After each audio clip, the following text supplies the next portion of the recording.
Bonjour à tous. Alors aujourd'hui, je vous propose le sujet du bac S 2018, métropole de juin, l'exercice sur la géométrie dans l'espace.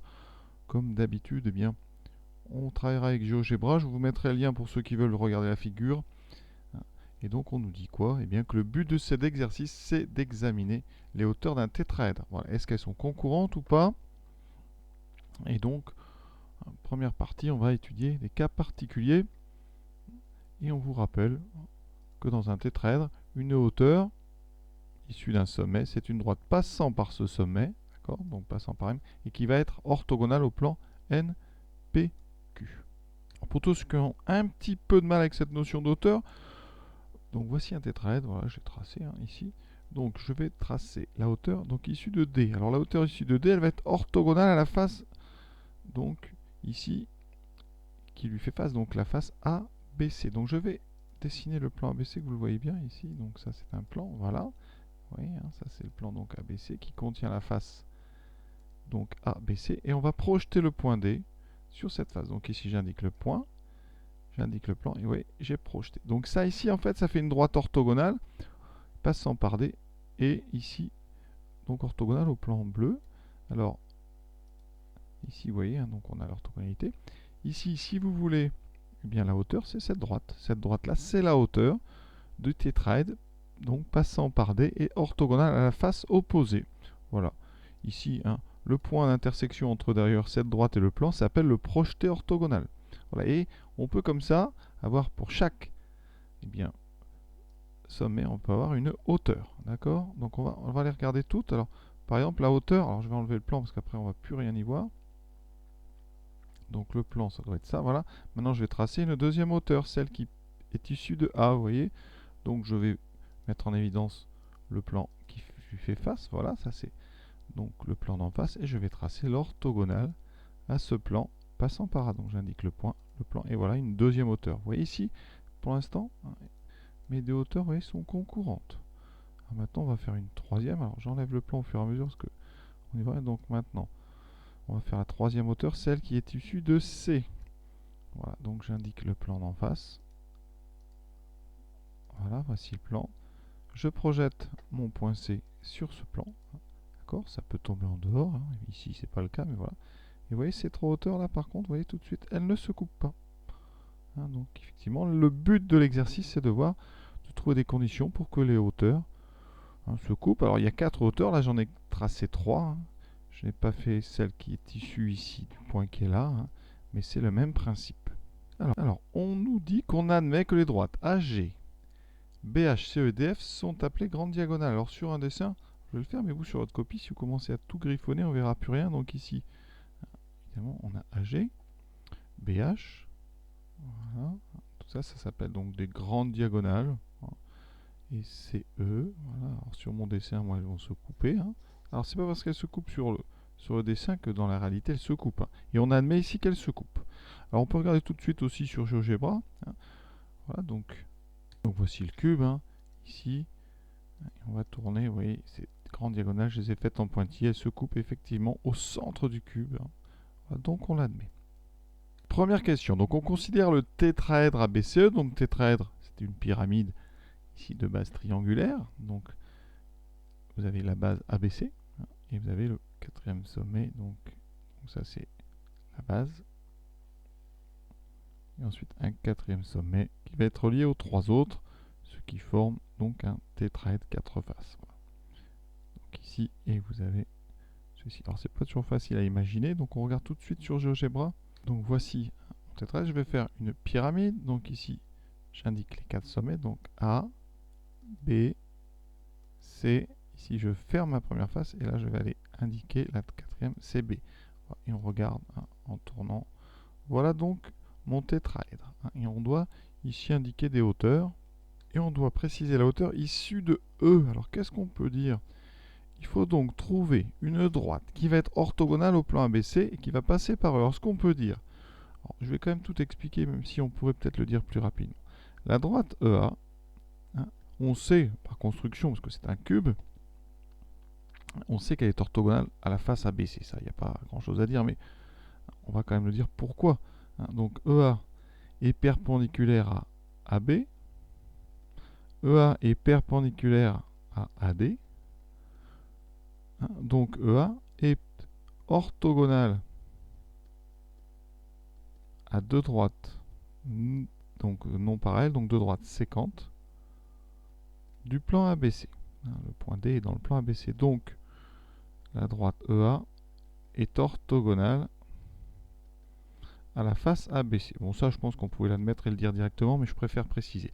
Voilà. Conséquence de cette chose-là, eh bien, ça veut dire que cette droite EA, donc EA passe par le point E, qui est un sommet, et elle est orthogonale au plan ABC, donc à la face opposée de ce sommet E, et donc, forcément, eh bien, la hauteur, eh bien, cette droite EA est une hauteur. Et c'est la hauteur qui passe évidemment par E, je viens de le dire. La hauteur issue de C, alors c'est un raisonnement qui est analogue. Hein, de même, la droite BC, elle est orthogonale au plan ABE. D'accord? D'accord, sur mon dessin, eh bien, cette droite BC, vous voyez, elle est ici. Voilà, et elle va être orthogonale donc à ma face qui est là. C'est la face donc ABE. Ça ne se voit pas sur le dessin, bien sûr. Et donc, bien, ça veut dire que cette droite BC, hein, BC, elle passe par C, un sommet, et elle est orthogonale. Est orthogonale à la face opposée ABE. Donc, BC, c'est la hauteur issue de C. Donc voilà, hein, rapidement, comment on peut faire ça. Je pense qu'on peut le rédiger un petit peu plus rapide, mais comme ça, c'est clair.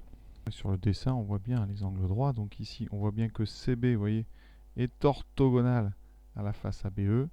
Et si on tourne, on voit bien que EA est orthogonal à la face ABC. Ensuite, on nous dit, les quatre hauteurs du tétraèdre ABC sont-elles concurrentes? Alors, on va regarder les deux. Hein, on sait que, donc on a dit, EA et BC sont deux hauteurs. Donc, on nous en a parlé, on va les regarder. Est-ce qu'elles se coupent, celles-là? Est-ce qu'elles sont concurrentes? Concurrentes, ça veut dire qu'elles se coupent.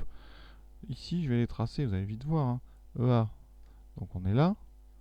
Et BC, on est ici. Alors sur le dessin, bien sûr qu'elle se coupe, hein, d'accord, vous voyez, mais cette intersection est virtuelle parce que la droite EA, elle appartient au plan EAH, hein, c'est le plan de côté là, de côté gauche, et la droite BC, elle appartient au plan BCG, le plan de droite. Et on sait que EAH et BCG, hein, ces deux faces du cube parallèle, sont parallèles non séquents, hein, non confondus.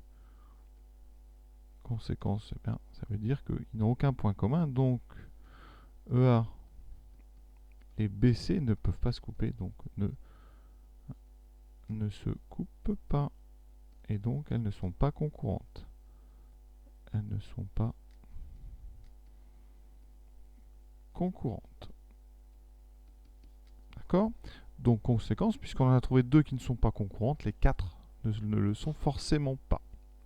Sur GeoGebra, voilà, j'ai tracé droite. Alors évidemment, elles se coupent là, mais quand on tourne, ouais, ici, on voit bien, il y en a une qui est sur le plan de gauche, là, et l'autre est sur le plan de droite. Donc il n'y a pas d'intersection. Donc on vient de faire un premier exemple où le tétraèdre avait des hauteurs qui ne se coupaient pas. Maintenant, on en considère un deuxième. Le tétraèdre ACHF. Alors on regarde tout de suite. Hein. AC, voilà, donc ça en bas, H et F. Donc ça déjà, donc on a, ici on imagine bien ce triangle à l'intérieur, et ici on a donc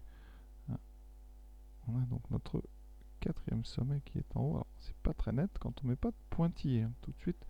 Alors je vais mettre les pointillés pour montrer ce qu'on ne verrait pas, alors, en supposant que H soit devant, donc ça serait un petit peu derrière, voilà. Et on imagine bien donc cette pointe là et toutes ces faces triangulaires. Alors est-ce que les hauteurs ici sont concurrentes? Déjà c'est beaucoup plus difficile, il est complètement, vous voyez, ce tétraèdre à l'intérieur. Hein, tout à l'heure on avait ABC qui était déjà une face du cube, là on est vraiment à l'intérieur. Donc le voici mon cube, donc on va la tracer. Alors ici pyramide, donc on a dit, je vous rappelle, A, C, donc H, donc je fais la face triangulaire dont je vous ai parlé, et on va relier ça donc au quatrième sommet. Donc le voici, je vais vous le montrer, il est à l'intérieur. un beau tétraèdre, voilà. Et maintenant, eh bien, on va nous aider, parce que là, c'est plus difficile pour trouver les hauteurs. Et on va travailler dans un repère, le repère AB, AD, AE, avec comme origine le point A. Donc ici sur le dessin, bon, c'est vraiment le repère le plus pratique, hein, quand même. On prend donc le point A comme origine, un premier vecteur ici pour les abscisses, AD pour les ordonnées, et AE ici. Donc ce qu'on peut remarquer, c'est que ce repère, c'est un repère orthonormal, puisqu'on est dans un cube. Alors on vous demande de vérifier une équation cartésienne du plan ACH. Alors déjà, hein, ACH, ces trois points qui ne sont pas liés, donc ça forme un plan.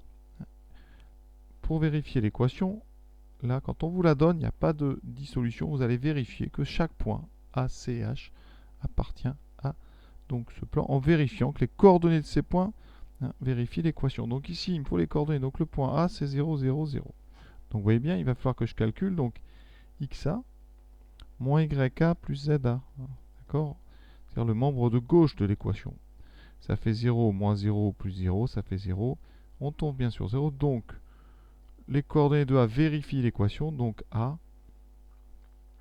eh bien, il appartient au plan P. Pour l'instant, on ne sait pas qui c'est, d'équation x moins y plus z égale 0. Voilà. Et on va faire pareil avec C. Alors le point C, quelles sont ses coordonnées? Alors je pense qu'on peut les donner directement. Hein. Pour aller en C, on utilise le vecteur AB et le vecteur AD. Donc le point C, c'est 1, 1, 0. Et donc on va calculer XC moins YC plus ZC. Ça fait 1 moins 1 plus 0 et on tombe sur 0. Donc le point A, le point C, il appartient aussi au plan P d'équation x moins y plus z égale 0. Bon, on a déjà deux des points. Maintenant on finit le point H. Alors c'est un sommet du cube, donc c'est pareil. Pour aller en H, je n'utilise pas de vecteur AB, par contre une fois AD et une fois AE. Voilà, c'est donc 0, 1, 1. XH moins YH plus ZH, ça fait donc 0 moins 1 plus 1, on tombe sur 0. Donc, H appartient aussi au plan P de coordonnées x moins y plus z égale 0, 1 d'équation cartésienne. Voilà. Alors, comment faire un bilan? Donc, on a ACH qui est un plan. A, C et H appartiennent au plan P d'équation x moins y plus z égale 0. Donc, ce qu'on peut dire, c'est que le plan ACH, puisque ACH sont inclus dans P, le plan ACH il est inclus dans le plan P, donc hein, ici, eh bien, ça veut dire que le plan ACH est égal au plan P. Donc une équation cartésienne du plan ACH, c'est bien x moins y plus z égale 0. Vous voyez, ça va très vite. Et encore, je rédige beaucoup. Ensuite, on doit déduire de ça, déduire, c'est-à-dire qu'on doit utiliser ce qu'on vient de faire, déduire que FD est la hauteur issue de F du tétraèdre ACHF. Alors là, vous voyez, on a une équation de ACH, d'accord? Et nous, on veut trouver une droite orthogonale à ACH, donc le lien entre équation cartésienne et orthogonale, vous l'avez compris, j'espère, c'est le vecteur normal. D'après l'équation qu'on nous a donnée, ACH, c'est x moins y plus z égale 0, donc les coefficients des variables x, y et z, c'est 1 moins 1, eh bien ces coordonnées, ça forme les coordonnées d'un vecteur normal, donc n est normal à ACH. D'accord? Ça, c'est la première chose. Maintenant, on va regarder bien, le vecteur FD. Est-ce que ce vecteur FD ne serait pas un multiple de ce vecteur n? C'est-à-dire, est-ce que ce vecteur FD est collinaire à notre vecteur n? Donc, il me faut les coordonnées de F. Alors, F, il est ici. Donc, les coordonnées de F, hein, c'est 1, 0, 1. Les coordonnées de D, alors D, il est en bas. Bon, D, c'est simple, c'est 0, 1, 0. Donc, les coordonnées du vecteur FD, c'est coordonnées de D moins celles de F. Donc, 0, moins 1. 1 moins 0, donc 1, 0 moins 1, moins 1. Voilà. Et donc, on regarde, qu'est-ce qui se passe? On remarque que FD, c'est le vecteur opposé à n. Donc, FD et n sont collinaires, ils ont même direction. Et comme n est normal à CH, et bien donc, FD est aussi normal, FD, le vecteur FD est normal au plan ACH lui aussi. Ça veut dire que la droite FD va être orthogonale au plan ACH. Conclusion, hein. FD passe par F, d'accord, puisqu'il y a F dedans. Elle est orthogonale à ACH, on vient de le montrer. ACH est une face donc, de notre tétraèdre. F c'est un sommet, donc FD, eh bien, c'est la hauteur qui va être issue de F dans le tétraèdre ACFH. On va regarder ça tout de suite. Donc je vais tracer donc ici F. On a dit donc que c'était FD. Si on est en face. Et on va regarder. Hein. C'est l'avantage ici. On tourne et on voit bien ici que cette droite, donc cette droite FD, vous voyez, elle passe ici par donc, le centre de gravité du triangle, hein, j'ai l'impression. Alors on voit pas trop l'orthogonalité ici parce que j'ai pas mis l'intersection en évidence. Donc intersection, on fait ça. Et il me faut la face. Est-ce que ça a marché? Non, il faut vraiment que je mette... il faut que je puisse avoir la face ici. Donc là, j'indique la face. La droite. Et oui, l'intersection, c'est ce point qu'on a là. Et là, on voit un petit peu mieux donc l'orthogonalité. C'est pas toujours évident à voir, mais là, je crois que ça va. Alors, maintenant, cette question suivante, on vous dit quoi? Par analogie avec le résultat précédent, précisez les hauteurs du tétraèdre ACHF issus respectivement des sommets ACH. Alors, quand on vous dit par analogie, ça veut dire qu'il va falloir, on ne va pas refaire le raisonnement qu'on vient de faire, mais il faut, bien, grâce à ce qu'on vient de faire, considérer que les résultats pour ACH sont les mêmes, évidemment, en adaptant les points. Donc, qu'est-ce qu'on a trouvé, nous? Pour la hauteur issue de F, pour FD, pour la hauteur issue de F, qu'est-ce qu'on a trouvé? On a trouvé que c'était, on a trouvé comme hauteur FD. Qu'est-ce que c'est FD? Eh bien, si vous remarquez, et c'est là que le début du texte prend de l'intérêt, FD c'est une grande diagonale. Le point D, c'est le point qui est opposé à F dans le cube. D'accord? On a trouvé FD qui est donc une grande diagonale, telle qu'on nous les a définies au début du sujet. Donc, c'est ça l'idée. Par analogie, eh bien, la hauteur qui va être issue donc, de A, on va regarder, on va quand même faire un petit dessin, eh bien, ça va être AG. C'est donc AG, la grande diagonale qui passe par A. Regardons ça. Donc, si on considère la hauteur qui passe par A, on va donc regarder la face CHF. Donc, ici, CHF. Elle est moins visible parce que c'est un triangle qui est un petit peu moins flagrant. Voilà. Et donc, eh bien, la hauteur ici, eh bien, elle va être comme ceci. Elle va passer donc par A et par G.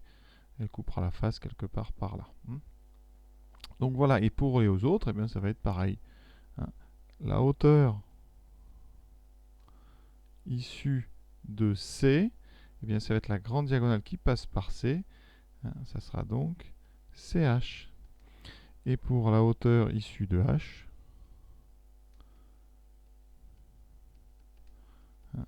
ça va donc être le point qui fait face à H, c'est donc HB. Voilà, et on a donc trouvé dans ce tétraèdre 4 hauteurs qui sont les 4 grandes diagonales. Donc, on va quand même le dire, les 4 hauteurs de ce tétraèdre sont les 4 grandes diagonales. Donc ça, c'est assez joli d'ailleurs comme résultat. Et ça va donner de l'intérêt à la remarque qui est en haut, où on nous disait qu'on admettait que les 4 grandes diagonales se coupaient, étaient concurrentes. On ne vous dit pas où, d'ailleurs, c'est pas intéressant pour l'exercice, mais on sait qu'elles se coupent, tout au même endroit. Et donc, pour répondre à la question d'après, les 4 hauteurs sont-elles concurrentes? Eh bien, vous dites juste, les 4 hauteurs sont les 4 grandes diagonales, donc, du cube, d'accord?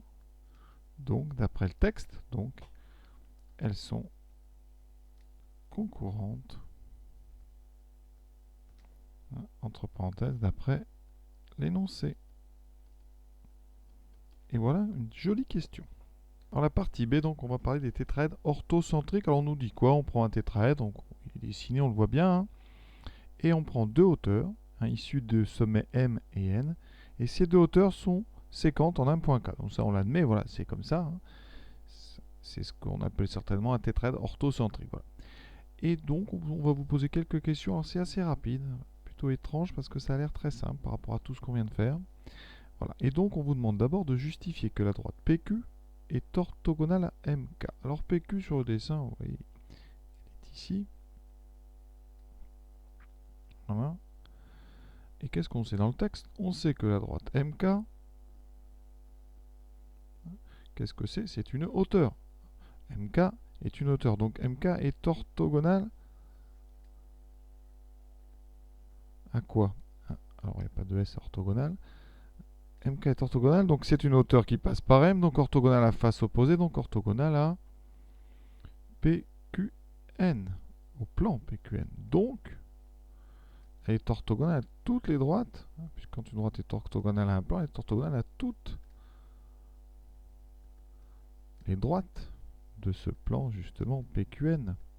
Et je trouve que PQ appartient donc orthogonale à la droite PQ qui est à l'intérieur de ce plan. Et on a déjà terminé la question. Vous voyez, c'est assez étrange pour une fois. D'accord? Donc, on va admettre que MK et PQ sont orthogonales. Et de même, on admet que PQ et NK sont orthogonales pour la même raison d'ailleurs, puisque, je vais quand même vous le montrer rapidement, à la droite, NK est orthogonale, donc c'est une hauteur, elle est donc orthogonale à la face PQM, et comme PQ est dans cette face, elle est aussi orthogonale à NK. Question suivante, donc on nous parle de la droite PQ et du plan MNK. Alors ce qu'on peut dire, c'est que, d'abord, MK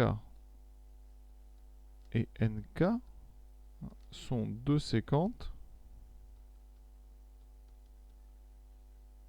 du plan MNK. Ça on le sait parce que c'est des hauteurs, voilà, et qu'elles se coupent en K, c'est donné dans le texte. Et on sait que PQ, justement on vient de le montrer, donc PQ est orthogonale donc à MK et NK, donc PQ est orthogonale à deux séquentes, donc deux droites non parallèles du plan MNK. Et ça, eh bien, ça veut dire que donc PQ, c'est une propriété, est orthogonale à toutes les droites de plan MNQ, donc est orthogonale à MNK. Et donc c'est déjà terminé. Alors c'est très étrange ces questions parce que ça va très vite. Pas grand chose à dire, c'est le cours. Voilà, donc on le dit. Mais c'est vrai que dans un sujet comme ça de bac, ça peut toujours surprendre. Mais vous voyez que ça arrive. Deuxième question, vous allez voir encore plus rapide. Qu'est-ce qu'on vient de montrer? Enfin, plus rapide, c'est la même chose en fait. On a l'impression de refaire tout le temps pareil. Donc ici, on a montré que PQ est orthogonal à MNK. D'accord? Et donc, par définition, on l'a dit tout à l'heure, PQ est donc orthogonal à toutes les droites qui sont confondues dans MNK. Or, la droite MN est incluse dans le plan MNK et c'est une droite. Donc, PQ est orthogonal à MNK. Donc, PQ et MN sont orthogonales. Et on a déjà terminé cette question. Donc, ça peut vraiment, vous voyez, paraître étrange. Je pense que ça a dû en inquiéter plus d'un. Alors, les droites sont orthogonales, donc les arêtes. Là, on parle d'arêtes, mais ça ne change rien. Les arêtes MN et PQ sont donc orthogonales. Voilà. D'ailleurs, la notion d'orthogonalité sur les segments, c'est pas forcément quelque chose qu'on fait souvent. Donc voilà, on va l'admettre ici que ça existe et puis c'est tout. Et on arrive à la partie C. Partie C dans laquelle on vous donne avant une propriété. On vous dit si un tétraèdre, alors je vais la recopier parce que c'est assez subtil ce qu'on va faire avec. Si un tétraèdre est orthocentrique, alors donc les arêtes opposées sont orthogonales, donc 2 à 2. Voilà.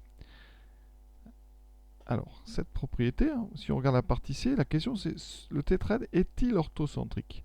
Cette propriété que vous avez devant vous ne peut pas montrer que quelque chose est orthocentrique. Pourquoi? Parce que le point de départ, c'est s'il est orthocentrique, alors. Donc vous ne démontrerez pas avec cette propriété que quelque chose est orthocentrique. Par contre, si vous prenez la contraposée,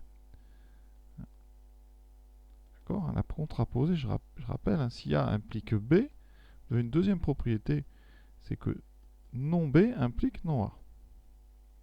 D'accord? Effectivement, si vous avez A qui implique B, et que vous n'avez pas B, forcément vous ne pouvez pas avoir A, parce que si vous aviez ici A, eh bien par la première propriété, vous auriez B. Donc ça, c'est la contraposée. Ça veut dire qu'ici, la contraposée, je vais l'écrire, c'est que si les arêtes opposées non orthogonales 2 à 2, alors le tétraèdre n'est pas non orthocentrique. Ça veut dire qu'ici, eh bien, c'est la contraposée qu'on va utiliser et on va forcément montrer que le tétraèdre n'est pas orthocentrique, puisque la propriété qu'on donne ne permet pas de montrer l'orthocentricité du tétraèdre. Donc, tout simplement, on va essayer de trouver dans ce tétraèdre deux hauteurs qui ne sont pas, enfin deux arêtes, pardon, deux arêtes qui ne sont pas orthogonales 2 à 2. Alors, pour les trouver, je ne sais pas, on peut tester, hein, je sais pas, on va prendre au hasard. Donc, les arêtes opposées, c'est simple, vous avez deux points là, RS et TU. Donc je vais essayer de regarder. Hein. Donc on prend RS, alors les coordonnées on les a. Donc coordonnées de S moins celle de U, 1 moins 3 ça fait 4, 4 moins 5 ça fait moins 1, moins 2, moins 4. En espérant que je ne me trompe pas. Ensuite TU, donc U, 4 moins 4, 0. 7 moins 1, 8. 3 moins 5, moins 2. Voilà. Et on va calculer le produit scalaire. RS, scalaire, TU. Ça donne 4 fois 0, 0. Moins 1 fois 8, moins 8. Moins 4 fois moins 2, plus 8. Ah zut. Ça ne convient pas, ces deux-là sont orthogonales. Donc j'en prends deux autres. Voilà, ça va vite. Donc ça ne marche pas. On prend RU. Alors RU, donc 4 moins 3, 7. 7 moins 5, 2. 3 moins 2, 1. Voilà. Ensuite, si j'ai pris RU, il faut que je prenne l'arête opposée ST. Donc 4 moins 1, 3. Moins 1 moins 4, moins 5. 5 moins 2, 7. Et je calcule donc RU, scalaire resté en espérant que ça va marcher cette fois-ci. 7 fois 3, 21. 2 fois moins 5, moins 10. 1 fois 7, 7. Et là, on a plus de chance, c'est différent de 0 parce que ça fait 28, ça fait 18. Voilà. Donc, qu'est-ce qu'on peut dire? Ici, d'après nos calculs, hein, les arêtes RU et ST ne sont pas orthogonales. Donc, avec la contraposée,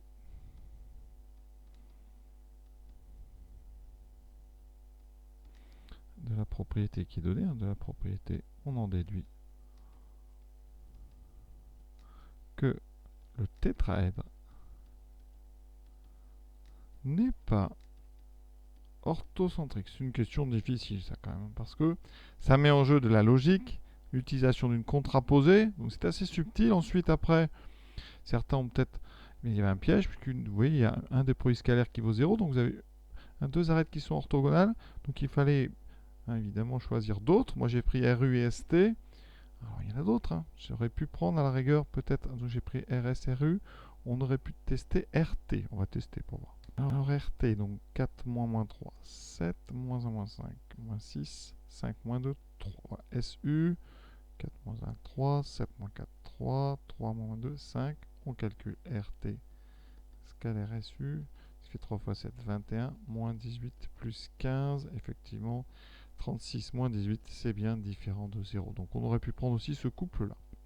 Pour finir, donc GeoGebra, donc ça c'est pour la partie B, hein, notre tétraèdre orthocentrique, voilà, avec les 4 grandes diagonales. Hein, vous le regarderez en détail si ça vous intéresse. Et pour les curieux, voici le tétraèdre de la dernière question. Hein. Et on va regarder quels sont. Vous voyez, j'ai trouvé deux arêtes qui étaient orthogonales. Alors moi, c'était quoi?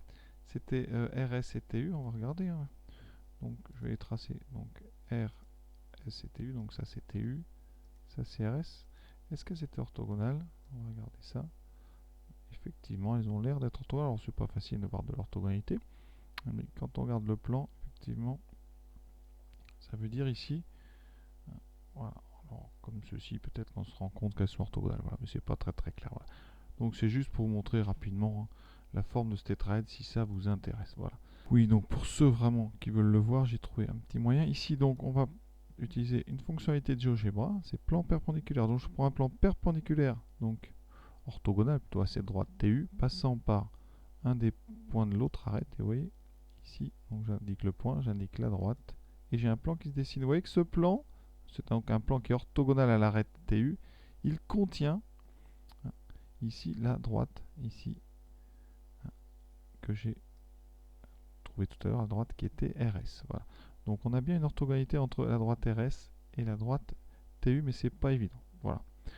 Voilà, sur ce, cet exercice est terminé. Très bel exercice, très difficile sur certains aspects. Un petit peu bizarre sur la partie E parce qu'on a l'impression de faire toujours la même chose. Et une dernière question sur de la contraposée qui a vraiment perturbé tout le monde. On peut le comprendre, c'est pas évident.